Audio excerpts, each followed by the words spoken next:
আর এবার আপনাদের জন্য আলিপুরদুয়ারের হাটখোলার দুর্গাবাড়ির দুর্গাপুজো। এখানকার পুজোর মূল আকর্ষণ হচ্ছে প্রতিমা। গঙ্গা কালজানি দুই নদীর জলে স্নান করানো হয় দশভুজাকে।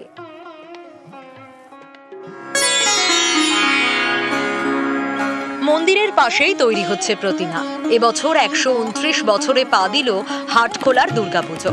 প্রতি বছরই প্রতিমা দেখতে, পুজো দিতে ভিড় জমান অসংখ্য দর্শনার্থী।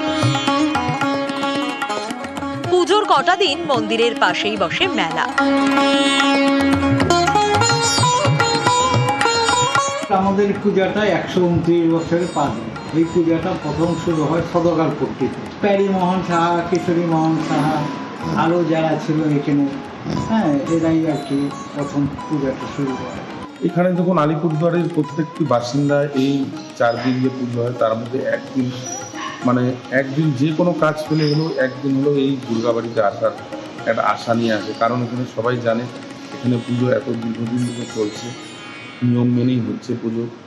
আর হচ্ছে এই পুজোতে একদিন যদি কেউ না আসে তাদের মনে হয় যে দুর্গাপূজার দেখাটাও ইনকমপ্লিট থেকে যাবে। দুর্গাবাড়ির দুর্গাপুজো মানেই ভক্তি, বিশ্বাস আর আবেগের মেলবন্ধন, উৎসবের সুর। নিয়ম ও নিষ্ঠার দুর্গাপূজা বলতে আলিপুরদুয়ারের দুর্গাবাড়ির দুর্গাপূজাকেই বোঝে সকলে। শুধু জেলা নয়, জেলার বাইরে থেকেও নিষ্ঠার এই দুর্গাপুজো দেখতে ভিড় করেন প্রচুর মানুষ। আলিপুরদুয়ার থেকে রাজকুমার কর্মকার, নিউজ 18 বাংলা।